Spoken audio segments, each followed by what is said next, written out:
Le camp de base. Le camp de base. Rencontre au sommet.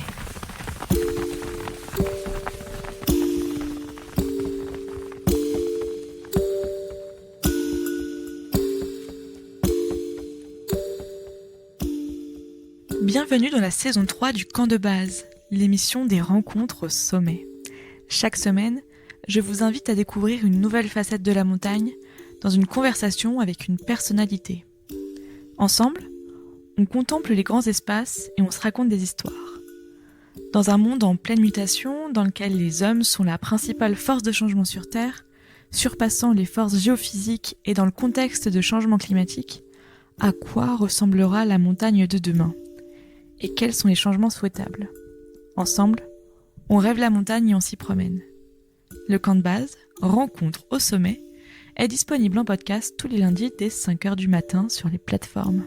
Et si vous aimez le podcast, n'hésitez pas à me soutenir sur la plateforme Patreon. Le lien est en description du podcast. Et sur le site internet www.campdebase-podcast.com. Si je vous dis 1492, il y a de fortes chances que vous me répondiez « Découverte de l'Amérique, Christophe Colomb ».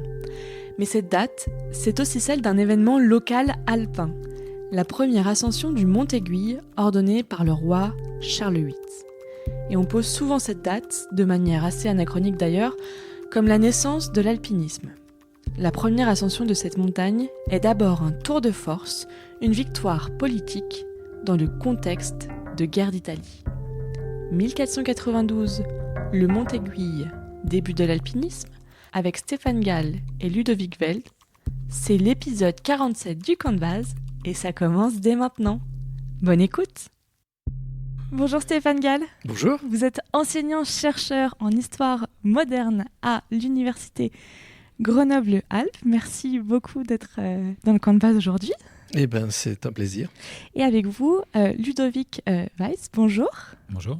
Alors vous êtes producteur, entre autres, pour quelle société ? Pour la société Cocoy, qui est basée sur Paris.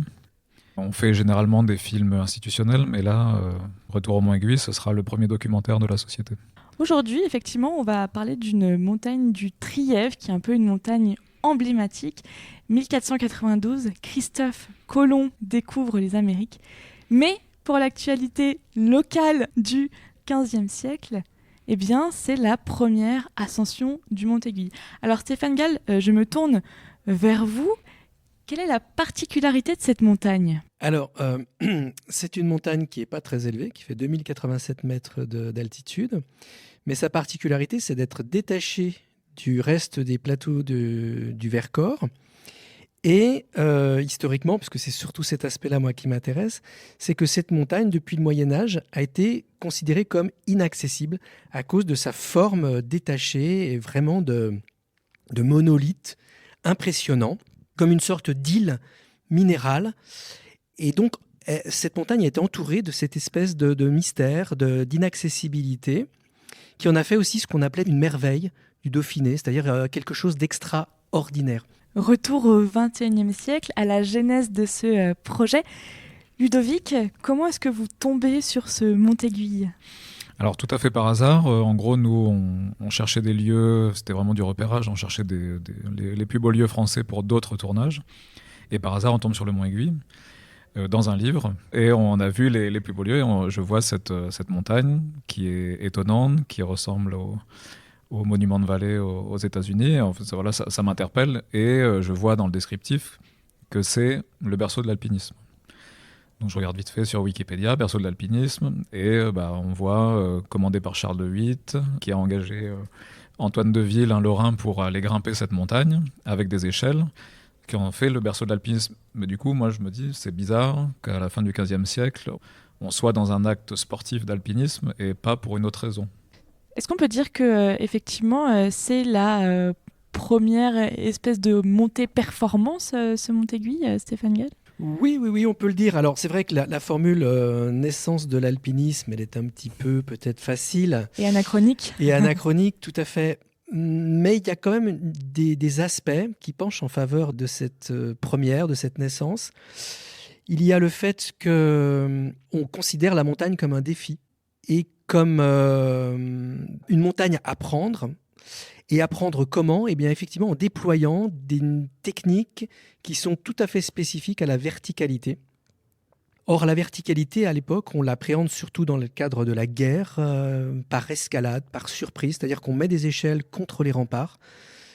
Et c'est surtout à ce moment-là, finalement, que cette verticalité est appréhendée. Et tout le talent d'Antoine Deville, ça a été de transférer un savoir militaire dans le domaine de la montagne. Et à l'époque, donc, quand on parlait d'escalade, on ne parlait que d'échelles. Et pour la première fois, donc, les échelles sont passées des remparts de forteresses, de châteaux forts, à la montagne. Donc on pourrait dire même que c'est la naissance de l'escalade, mais telle qu'on l'a pratiquée à l'époque, c'est-à-dire avec des échelles. C'est plus l'escalade d'aujourd'hui, puisqu'aujourd'hui on se sert quasiment plus d'échelles, mais on se sert de cordes. Alors qu'à l'époque, c'était l'inverse. On se servait surtout d'échelles et quasiment pas de cordes. Et alors, comment ce Montéguy devient d'une montagne infranchissable une montagne à prendre? Est-ce que c'est l'objectif d'un pouvoir, d'un roi? Est-ce que c'est l'objectif des habitants pour qui cette montagne est un peu emblématique comme ça? Qu'est-ce qui fait qu'on a envie d'aller au sommet? Il faut regarder le documentaire.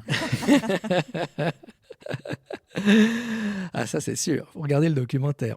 Mais qu'est-ce qui fait qu'à l'époque, on a eu envie d'aller au sommet? Eh bien, alors on entend parfois que Charles VIII a décidé comme ça en passant, tiens, une montagne, on va aller au sommet.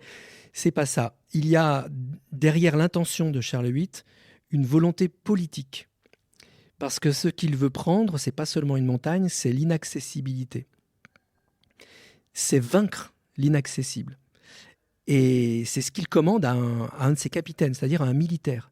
Normalement, les défis, à l'époque, on les relève, on se les lance entre rois, entre chevaliers, entre guerriers, mais on ne va pas lancer un défi à une montagne. Il y a quelque chose d'absolument incroyable. Une singularité, là, qui permet de montrer que le règne de Charles VIII a été un moment quand même très, très particulier. Donc le roi met en quelque sorte en jeu son honneur, sa réputation, en essayant de prendre cette montagne. Et ce qu'il veut prendre, c'est un symbole. L'inaccessible.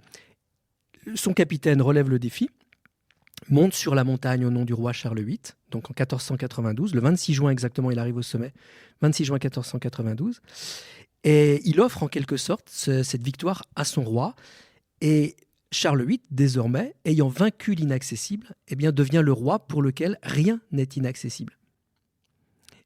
Et quand on a envie, 2 ans plus tard, de faire une conquête en Italie, de prendre le royaume de Naples et éventuellement d'aller jusqu'à Jérusalem en croisade, eh bien, c'est quand même un moment fort, puissant, un encouragement extraordinaire pour ce roi qui est plein d'ambition.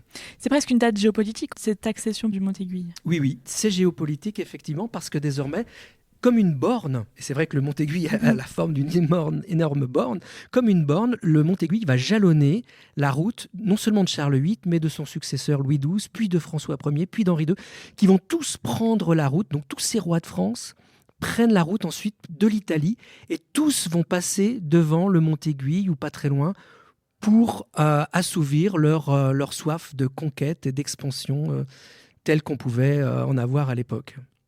Donc Ludovic, vous tombez sur ce Montéguy, vous vous dites superbe, il y a quelque chose à faire ici. Comment est-ce que vous vous y prenez pour vraiment engranger de l'information et pour venir creuser l'archive pour mieux comprendre cette montagne? En gros, je me suis posé les questions un peu comme n'importe qui, en tout cas pas comme un historien, j'avais pas les connaissances. Honnêtement, j'ai jamais été très bon en histoire en plus, donc ça je peux le dire, c'est une première que j'ose le dire aujourd'hui. Mais alors j'ai toujours aimé, mais j'ai jamais été bon parce que bon, c'était pas le moment, bref, on s'en fout.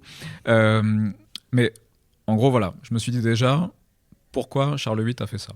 Donc je suis allé voir un expert de Charles VIII qui s'appelle Didier Le Fur, qui a écrit une biographie sur Charles VIII, qui est vraiment un maître en tout cas dans tout ce qui est roi de France de cette époque, et qui me parle du contexte. Et c'est là, en effet, on est l'après-guerre en Bretagne, il y a les guerres d'Italie qui arrivent en 94, donc deux ans après. Et en fait, voilà, là je vois, il y a un contexte. il y a un contexte. Donc là, ça m'intéresse. Ok, on est sur un contexte politique. Après, du coup, je tape sur Internet, histoire, politique, montagne, etc. C'est comme ça que je tombe sur Stéphane Gall, qui avait fait justement un papier sur verticalité, montagne, politique, voilà. Et son parallèle avec le Popocatépetl et l'armée espagnole qui allait attaquer Mexico. C'était intéressant parce qu'en effet, ils attaquaient une montagne, ils prenaient une montagne à des fins politiques pour ensuite se sentir fort et aller attaquer une autre ville. Ce qui se passe, entre guillemets, avec Charles VIII et le Mont Aiguille. Donc voilà, donc ça, c'était intéressant. Et à travers ça, j'ai surtout fait la rencontre avec Stéphane, que je trouvais très éloquent, sympathique, qui connaissait très bien le sujet, en tout cas, qui était intéressé par le sujet. Et finalement, de fil en aiguille, j'apprends par hasard, en plus je l'apprends même pas lors de l'interview, je l'apprends par hasard qu'il va faire Marshall, c'est-à-dire la traversée des Alpes en armure, et donc une expérimentation scientifique, où il vit la chose. En fait, c'est parfait pour un documentaire de faire ça. Donc en fait, en réfléchissant un peu, il y a des mois qui passent, en réfléchissant un peu, je me suis dit, ah tiens, est-ce que Stéphane, j'étais un peu, j'osais pas demander, parce que c'est toujours un peu compliqué de dire, bon, est-ce que tu veux partir dans un projet un peu difficile qui est de refaire des échelles, grimper la montagne, etc. Et en fait, Stéphane, il était, à l'époque, tout de suite, il a dit, je vois tout à fait ce qu'on peut faire, et finalement, ensuite, c'est lui qui avait toute cette énergie pour porter le projet jusqu'à l'expérimentation. Voilà. Est-ce qu'on peut revenir peut-être un peu sur Marchalp, parce que c'est quand même pas commun pour l'histoire de faire de l'expérimentation. Peut-être que vous pouvez rappeler quelles sont les méthodologies de l'histoire, où on est plus sur de l'archive, sur chercher l'archive, au mieux trouver des témoignages oraux, mais pour de l'histoire beaucoup plus contemporaine.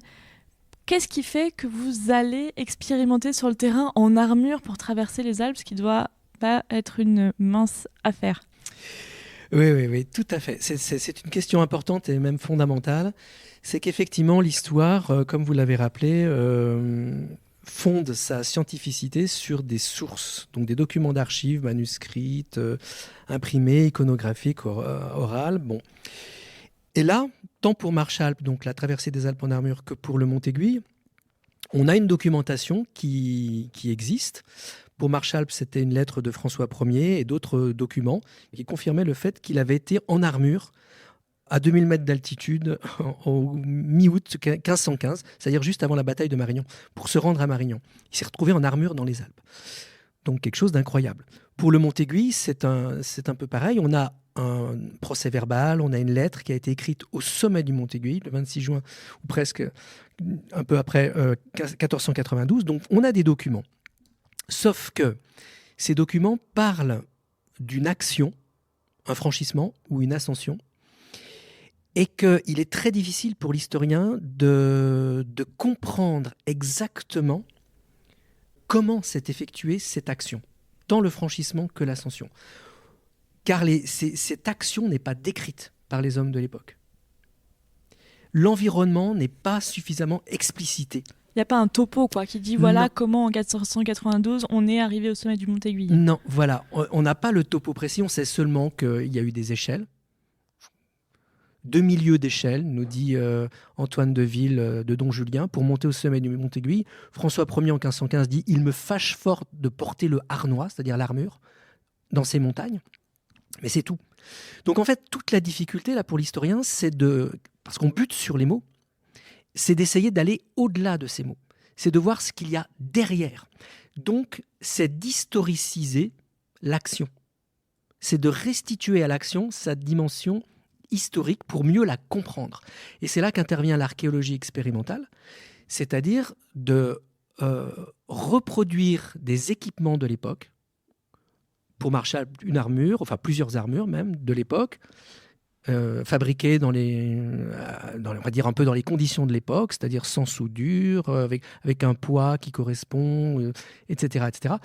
Pour le Mont Aiguille, c'est faire fabriquer des échelles d'assaut, telles qu'on en avait fin 15e siècle, donc en bois, avec des parties métalliques pour les renforcer, en plusieurs éléments. Et grâce à ces équipements, de retrouver l'intelligence de ces objets et l'action qu'ils servaient à effectuer. Et une fois qu'on a endossé l'armure ou qu'on a grimpé à l'échelle, eh bien, on comprend mieux quelles sont les contraintes de l'époque. Alors ça veut dire aussi énormément de tests qui s'effectuent avant. D'abord des entraînements pour se familiariser avec cet équipement, porter l'armure pendant des heures, etc. Grimper aux échelles, d'abord en laboratoire aussi, biomécanique, donc avec des tests, des mesures qui sont effectuées pour comprendre l'amplitude, les gestes qui sont effectués, le mouvement, tant pour marcher en armure que pour grimper à une échelle. Alors ça, on l'a fait en armure également, pour comprendre quelles étaient les bases des savoirs militaires d'Antoine Deville. Et puis ensuite, ces équipements, les porter dans la nature, en extérieur. Donc, en l'occurrence, là, mon terrain de prédilection, c'est la montagne. Donc, une armure portée et traverser un col en armure, et les échelles, eh bien, comme le rappelait Ludovic, les plaquer au Mont-Aiguille et essayer de monter le plus haut possible grâce à des échelles de bois, c'est-à-dire retrouver les véritables problématiques de l'époque, ce que les sources ne nous permettent pas de savoir avec précision. Il y a aussi une question de passage, de où est-ce qu'on fait passer ces échelles, mais il y a aussi une question de sécurité. Vous êtes quand même encordé à des relais en plus des échelles, histoire d'être sûr de ne pas mourir sur ce Mont-Aiguille, j'imagine. Oui, absolument. Oui. On n'était pas là, effectivement, pour prendre des risques inconsidérés. Ce n'est pas du tout le but de l'opération. C'est d'arriver à retrouver les problématiques de l'époque, mais tout en ayant des garanties et une sécurité suffisante pour ne pas risquer quoi que ce soit. Donc, on a effectivement été assurés. Et moi en particulier, puisque c'était surtout moi qui grimpais à ces échelles en costume de l'époque, pour retrouver vraiment tous les aspects et les contraintes de l'époque. Donc oui, il y avait une corde, donc ça veut dire qu'il y avait aussi une personne, mon collègue Frank Ken, qui était là pour m'assurer. Et alors ça, c'est intéressant, parce qu'à l'époque, certainement qu'ils ne se sont pas du tout assurés, parce que c'était pas du tout dans l'esprit de l'époque de prendre des cordes. Peut-être qu'ils l'ont fait, mais ça a dû être certainement à la marge. Mais ce qu'on a retrouvé grâce à ces échelles, c'est en fait le fait qu'il y avait certainement des plateformes qui permettaient de stabiliser les échelles. Parce que quand vous êtes sur des vires très étroites en montagne, vous apercevez très vite que les échelles peuvent tomber, peuvent basculer. Donc, ils ont pris des risques, c'est sûr. Mais lorsque les risques étaient trop importants, ils ont aménagé un petit peu la montagne. Il y avait un charpentier qui était là, il y avait un tailleur de pierre qui faisait partie de l'équipe réduite d'Antoine Deville, le premier ascensionniste en chef. Et ils étaient là précisément pour aménager, on va dire, des espaces qui sécurisent l'ascension, qui, au final, a ressemblé à une sorte de grand échafaudage. Ok, c'est incroyable. Quand on y pense, il y a aussi eu une grande partie de modélisation de cette montagne par photogrammétrie. C'était votre partie, Ludovic. Qu'est-ce que ça veut dire ? Qu'est-ce que c'est la photogrammétrie d'abord ? Tout d'abord, la photogrammétrie, donc, c'est prendre un ensemble de photos, que ce soit au sol ou par drone. Donc là, c'était essentiellement par drone, même totalement par drone, et ensuite de faire fusionner ces photos pour en créer un modèle 3D. Donc là, par exemple, pour le Mont Aiguille, on a fait 28 000 photos, ce qui peut paraître colossal, c'est colossal, mais pour ce type de montagne, plus on fait de photos, plus on peut être précis. Et après, bon voilà. Donc là, on a fait 28 000 photos, ce qui était déjà largement suffisant pour faire la reconstitution ensuite digitale avec les échelles. Et en fait, voilà, pour la petite anecdote par rapport à la photogrammétrie, c'est qu'en fait, la photogrammétrie n'est pas quelque chose qui a été financé par le projet scientifique de Stéphane, ni financé par quoi que ce soit. Et la photogrammétrie, pourtant, pour que le spectateur du documentaire ait la promesse attendue, c'est-à-dire on aimerait voir à quoi ça a ressemblé il y a 500 ans, c'était, en tout cas en discutant avec Stéphane, évidemment c'était le seul moyen d'arriver à cette fin-là. Sachant que tout reconstituer en physique avec les échelles, c'était beaucoup trop cher, il fallait refaire toutes les échelles, voilà. Et puis même il fallait percer la montagne, ce qui n'est pas autorisé, en tout cas par la réserve naturelle. Donc il fallait quelque chose qui nous permette de faire ça, la photogrammétrie, donc modéliser la montagne et ensuite positionner les échelles reproduites donc, du 15e siècle sur la montagne, ça c'était la meilleure solution. Et donc il a fallu qu'on bataille pour arriver à faire cette photogrammétrie. On a eu l'autorisation exceptionnelle de la réserve. C'est la première fois que la réserve autorise le drone. C'est aussi la première fois qu'on voit des images en drone comme ça quelque part. Donc dans le documentaire, à la fois la photogrammétrie et des plans en drone que vous n'aurez jamais vus avant. Et ça nous a permis, cette autorisation, de faire cette modélisation 3D. Et du coup, après, à Stéphane et Bernard, notre alpiniste en chef, de permettre de reconstituer le passage sur la 3D.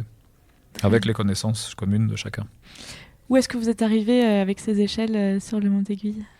Alors, on a cherché où les placer et jusqu'où aller. Alors, d'abord, on a regardé la voie dite normale. On s'est aperçu que cette voie normale, elle était bien pour l'escalade d'aujourd'hui, mais pas du tout adaptée à des échelles. On a regardé la voie dite de Fréchet, la voie Fréchet, qui s'est révélée très, très étroite et plutôt obstruée. C'est-à-dire qu'on n'a pas de visibilité depuis le bas, parce que toute la difficulté était de penser échelle. Il ne fallait pas penser escalade d'aujourd'hui. C'est-à-dire qu'un grimpeur, il aurait dit, bah là, on peut faire comme ça. Mais avec des échelles, c'est plus du tout la même approche. Donc il fallait penser échelle, il fallait penser 1492. Et c'est la voie dite des tubulaires qui s'est révélée la plus appropriée. On ne sait pas, en fait, par où est passé Antoine Deville. Il n'y a aucune trace qui a traversé les siècles. Donc on ne sait pas. Mais cette voie des tubulaires permet, en tout cas depuis le bas, en pensant échelle, de positionner déjà, d'anticiper un peu l'ascension. Et pour un homme de 1492, le fait de voir exactement où il peut positionner la première, la deuxième, la troisième, la quatrième, c'est déjà beaucoup. Donc on a pu, comme ça, c'est exactement la logique qu'on a adoptée, et on a pu grimper alors, sur une vingtaine de mètres linéaires, ce qui paraît pas beaucoup, mais ça nous a permis de placer 4 échelles, dont 2 échelles en 3 tronçons chacune. Ce qui est déjà beaucoup, ça nous a bien occupé pour le faire, parce que la première échelle n'est pas très difficile à placer, mais en revanche, quand il faut placer la seconde, ça devient plus compliqué, puisqu'il faut porter une échelle sur une échelle, il faut assembler des morceaux d'échelle sur des vires, qui sont de plus en plus étroites, et là, ça devient compliqué. Donc on s'est aidé de cordes pour tracter les échelles, et c'est là que s'est imposée l'idée de monte-charge, comme on en utilisait sur les chantiers des cathédrales, des châteaux forts de l'époque, et que savaient pratiquer le tailleur de pierre et le charpentier qui accompagnaient Antoine Deville. Et cela veut dire que très très certainement, ils ont adopté exactement les mêmes méthodes de chantier, de bâtisseurs de l'époque, c'est-à-dire monte-charge pour monter les échelles, monte-charge pour monter des poutres, pour confectionner les plateformes, monte-charge pour monter des vivres aussi, parce qu'ils sont restés quand même un certain temps. Il faut imaginer que ça a dû prendre plusieurs semaines pour construire tout cet ensemble d'échafaudages, d'échelles, de plateformes. Puis ensuite, ils sont restés 1 semaine au sommet. Donc ça veut dire de l'eau, du vin, parce qu'on buvait beaucoup de vin à l'époque. Ça veut dire des vivres en tout genre pour pouvoir survivre et tenir. Et c'est là que les monte-charges sont donc très importants. On a même monté des lapins d'ailleurs. On sait, ça c'est marqué dans le procès verbal. Des lapins ont été montés au sommet, et certainement qu'ils ont été montés sur des hôtes, enfin par des hôtes d'osier, mais peut-être aussi par monte-charge. En fait, juste pour compléter, en fait, toute la démarche physique de reconstitution sur la montagne, ça a permis à Stéphane d'intégrer la logique de poser des échelles sur la montagne. Et en fait, cette logique, face à l'ordinateur et avec l'aide de Bernard, face à l'ordinateur et la 3D, ils ont pu se dire, en fait, l'échelle, on pourrait la poser là, plutôt que là, parce qu'en fait, si on réfléchit comme ça m'étonnerait qu'il puisse passer par là, mais plutôt par là. Et en fait, ça pourrait paraître un peu superficiel de faire ça juste devant une 3D, mais vu que Bernard connaissait parfaitement la montagne et a déjà fait tout le parcours sur lequel ils ont posé les échelles, et avec cette nouvelle intelligence, cette nouvelle logique de pose des échelles et avec la connaissance de la montagne de Bernard, ils ont pu déduire objectivement quel était le meilleur passage pour grimper. Et en fait, c'est vrai que pour ceux qui connaissent la montagne et qui voient cette reconstitution, c'est un passage tout à fait plausible. Et là, ce qui est fascinant, c'est que pour la première fois, on a été capable, grâce à ce travail effectué par Ludovic, de restituer l'aspect que pouvait avoir cette fameuse ascension, ou ces échelles posées par Antoine Deville en 1492. Ça, on le voit très bien avec la modélisation, et on voit les échelles, on voit les plateformes, on voit les monte-charges, on voit les endroits où on n'a pas eu besoin de placer d'échelles. Donc tout ça est extraordinaire. Ludovic a même pu restituer les croix, 3 grandes croix placées au sommet par Antoine Deville et son charpentier, et puis une petite maisonnette qui a été bâtie au sommet pour tenir pendant 1 semaine. Et est-ce qu'on sait si cet échafaudage d'échelle, il est resté longtemps sur le Mont Aiguille ? Alors non, on ne sait pas. Ce qu'on sait, c'est qu'il est resté au moins 1 semaine, parce qu'en fait, Antoine Deville et ses compagnons restent sur la montagne 1 semaine, mais d'autres personnes les rejoignent. Et ça, c'est très intéressant. Ça veut dire que ce passage, il est empruntable par des gens qui ne sont pas forcément habitués, familiarisés avec la verticalité. Mais en tout cas, qui n'ont pas peur. L'huissier qui vient du Parlement de Grenoble, lui, a peur. Donc il ne monte pas. Mais des habitants, des locaux, de Saint-Michel-des-Portes, de Chichiliane, sont là et montent. Et ça, c'est pas mal parce que ça veut dire que cette montagne, elle n'a pas été confisquée par le roi. Elle est prise au nom du roi Charles VIII, et on l'affirme, on le dit, ça c'est sûr, mais cette montagne, elle est partagée par toutes sortes de gens qui montent, c'est-à-dire il y a des ecclésiastiques, il y a des nobles, des guerriers, comme Antoine de Ville, et il y a des gens du tiers-état, c'est-à-dire des artisans, peut-être des paysans, on ne sait pas, mais qui étaient là, qui sont venus et qui sont montés sans être experts dans cette équipe. C'est hyper intéressant parce que effectivement la montagne c'est une identité et notamment dans ce territoire le Montéguy représente quelque chose. Donc il y a un échange effectivement entre les habitants de ce territoire et le roi qui finalement paraît bien loin pour ces habitants du Trièves, du Vercors.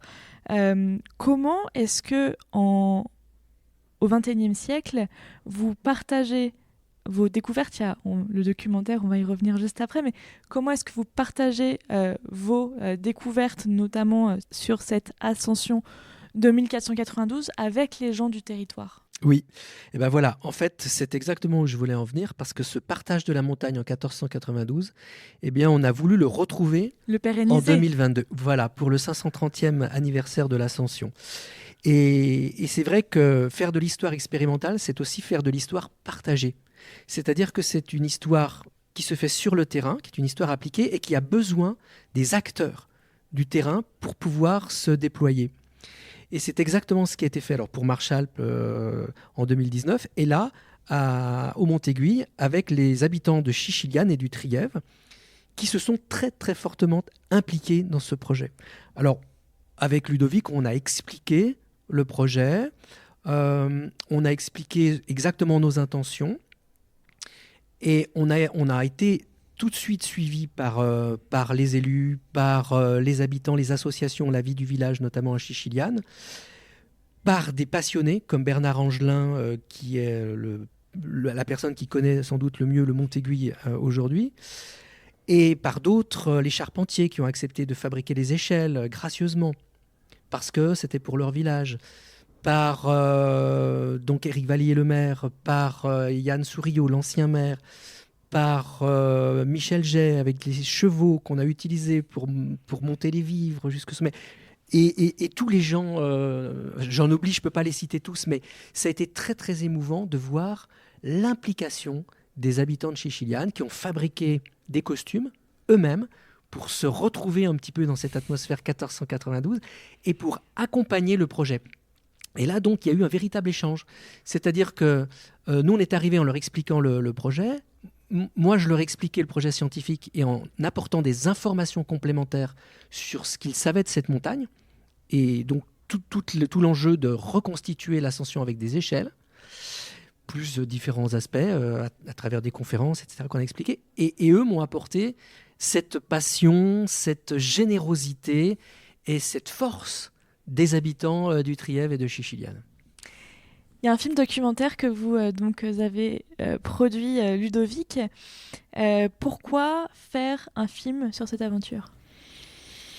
Ça, c'est une très bonne question. En fait, il y a plein de choses. Je sais pas, il y a plein de choses qui m'ont attiré. 1492, en tout cas, l'histoire de Christophe Colomb, c'est toujours une histoire qui m'a beaucoup plu étant jeune. Donc, c'était marrant, voilà, qu'il y ait aussi ce parallèle-là. À la même époque, j'avais la sensation peut-être de mieux comprendre aussi cette époque-là, époque d'aventure, d'exploration, de découverte. Et à côté de ça, nous, on a toujours été sujet, en tout cas dans tout ce qu'on faisait en publicité et en vidéo à côté, très intéressé sur des sujets qui pouvaient avoir un intérêt visuel en drone. Le Mont-Aiguille a une plastique visuelle qui rentre très bien dans un format 16/9. Vraiment, c'est la montagne qui rentre parfaitement dans le 16/9. Elle est taillée pour ça. Elle est taillée pour ça, elle était faite pour ça. Donc, elle attendait que ça, finalement. Et non, et puis surtout, alors après... moi, je suis pas réalisateur de documentaire à la base, j'ai jamais fait de documentaire, c'est mon premier documentaire. Là, c'est un projet de passionné curieux, pur et simple. C'est que je me suis vraiment demandé pourquoi ils avaient fait ça, qu'il n'y avait pas de réponse où que ce soit, enfin, en tout cas des réponses qui me convenaient. Et il n'y avait pas ce fameux visuel de à quoi ça pourrait ressembler, alors qu'on essaye encore et encore de reproduire des visuels de la construction des pyramides ou d'autres sujets. où il y a toujours du mystère. Ouais. Et là, Arte voilà. fait ça très bien. Voilà. Le mystère autour des pyramides, c'est absolument Voilà, il y en incroyable. a des centaines, tout le monde a sa version, c'est magnifique. Et par contre, pour le Mont Aiguille, il y a 0 version, où que ce soit, pas de visuel, rien du tout. Et par rapport même à ce que disais tout à l'heure, j'y pensais, mais il y a même pas, étonnamment, pour cette montagne, qui est censée être une montagne incroyable à l'époque, enfin très atypique, une merveille du Dauphiné, il n'y a pas de tableau. On n'a même pas un visuel du Mont Aiguille sur un tableau du 15e, en fait. Donc en fait, c'est très curieux, il n'y a pas de visuel. Et donc, je trouvais ça intéressant. En tout cas, je me suis senti le devoir d'essayer de répondre à cette problématique. Et après, on s'est parti dans vraiment un projet de passionné où je fais partie des passionnés. Et c'est comme ça qu'on a réussi à faire la photogrammétrie. Et voilà. Et finalement, c'est un vrai projet de passionné, que ce soit derrière la caméra, devant la caméra, pour tout le monde. Et c'est aussi pour ça que c'est un projet très humain, avant tout. Et pourquoi est-ce que l'image, c'est important justement pour faire découvrir cette discipline historique sur laquelle on a peu d'archives et cette technique aussi de la photogrammétrie. Là, je me retourne vers tous les deux puisque vous avez, je pense, chacun des complémentarités des réponses. Pourquoi c'est intéressant quand on produit un documentaire qui ce soit de la médiation aussi En fait, c'est un sujet, il n'y a que des problématiques, que des mystères. Aucune réponse concrète à rien. Mais vraiment, il y a des mystères même jusqu'aux animaux qu'il y avait là-haut. C'est-à-dire qu'à la base, on pense que c'est des chamois, en fait, c'est des bouquetins. Non, mais des trucs tout bêtes. Mais je veux dire, on a la sensation qu'il y a du mystère partout sur cette montagne. Quels moyens, quelle taille d'équipe, où est le camp de base, combien de temps, justement, c'est resté, comment l'échafaudage ensuite a disparu, parce qu'on sait que c'est un endroit où il y a énormément de foudre, alors peut-être que voilà, c'est ça. Enfin bon, voilà, il y a toute la conception des échelles aussi, où on apprend que ça se fait pas comme ça, il faut peut-être plus d'1 an pour faire les échelles, etc. Donc finalement, plein de questions au fur et à mesure où ça devient un sujet extrêmement passionnant, et on sent que c'est un sujet où le spectateur, en tout cas, bon, localement, la montagne est très connue, mais en dehors du local, moi, je connaissais pas la montagne avant ça, et je pense que beaucoup de Français ne connaissent pas la montagne et seraient surpris de découvrir cette montagne, qu'ils ont ça en tout cas en France. Et en fait, voilà, le documentaire répond à ça, il répond à plein d'interrogations et aussi promeut quand même une montagne qui est absolument sublime dans un territoire français où on a la sensation en dehors des Alpes et des Pyrénées et aussi du côté de Clermont-Ferrand que tout est... Bon, il y a d'autres montagnes, bref, je n'ai pas envie de me faire des ennemis, mais disons que tout est plat, Vous avez très commencé, agricole. voilà. Et en fait, c'est vrai que voilà, il y a cette protubérance qui sort de nulle part en plein milieu du Vercors, et en fait, c'est sublime. Et il fallait montrer. En tout cas, je pense que c'est une histoire qui méritait d'être racontée, et finalement, qui a une ampleur on s'en rend peut-être pas compte, mais moi, j'ai eu du mal. Une fois qu'on est dedans, on prend du recul et on se dit, finalement, c'est quand même le début de l'alpinisme, c'est quand même un sujet montagne, c'est un sujet nature, c'est un sujet historique. Finalement, ça peut apporter de l'information à plein de curieux dans le monde entier, donc il fallait raconter cette histoire. Stéphane, en quoi c'est important de diffuser ces recherches auprès du grand public via un documentaire ? Eh bien, comme je le disais déjà tout à l'heure, c'est que l'histoire, elle n'est pas faite pour être confisquée. C'est en plus une science qui se transmet, qui s'explique au-delà même du simple récit. Peut-être plus facilement qu'une autre. Donc, ce qu'on appelle la vulgarisation, entre guillemets, est peut-être plus facile. Mais en même temps, la vulgarisation, c'est toujours un exercice difficile, on pourrait dire. Donc ça, on a besoin de pédagogie pour le faire. Et là, l'image est évidemment un outil pédagogique formidable. Il y a l'image du documentaire qui permet de voir tout ce qui a été ce projet, qui a duré quand même 3 ans, et donc de retrouver l'historique même d'un projet scientifique, d'expliquer comment on travaille. Et il y a évidemment tout ce qu'on a pu reconstituer du projet lui-même, c'est-à-dire cette ascension, avec des échelles dans les conditions de l'époque. Donc, apporter des réponses, c'est vrai, elles ne sont jamais complètement certaines, les réponses, mais d'éclairer des pans un petit peu sombres, enfin, du moins, qui n'étaient pas très bien cernés de cette première ascension. Et puis, le travail de modélisation permet d'avoir un outil pédagogique, muséographique, extraordinaire. Alors, on le voit bien dans le film, parce que Ludovic a repris ces images de modélisation, qui restitue l'aspect que pouvaient avoir ces échelles et ces échafaudages. Mais quand on coiffe un casque de réalité virtuelle 3D, eh bien, et c'est ce qu'a fait Ludovic, on se retrouve au pied des échelles. Et on peut soi-même refaire cette ascension point par point, étape par étape. Et donc retrouver les sensations un petit peu de vertige et retrouver ce qui vraiment est une première, hein, ces impressions d'ascension telles qu'on pouvait les avoir en 1492. Et ben, j'ai hâte de voir ce film. Merci beaucoup à tous les deux d'avoir été dans le camp de base aujourd'hui. Est-ce qu'on peut retrouver le documentaire sans participer au festival Montagne et Sciences sur Internet? Est-ce qu'il va être disponible? Alors, pour l'instant, il y a plein d'événements où on pourra voir le documentaire, et dès qu'il aura trouvé sa chaîne, on pourra en dire davantage.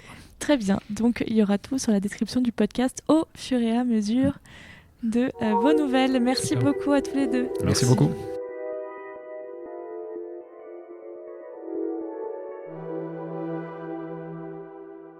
Merci beaucoup d'avoir écouté l'épisode jusqu'au bout. Si vous l'avez aimé, n'hésitez pas à lui donner 5 étoiles et à m'écrire un mot d'amour sur Apple Podcast ou sur Spotify. Encore mieux, transférez cette émission à une connaissance à qui elle pourrait plaire. Et surtout, abonnez-vous sur votre plateforme de podcast préférée pour ne manquer aucun épisode. C'est gratuit. Pour découvrir les coulisses de réalisation du podcast, les prochains invités et d'autres histoires de montagne, inscrivez-vous sur le compte Instagram ou sur la newsletter. À bientôt dans le camp de base. Rencontre au sommet.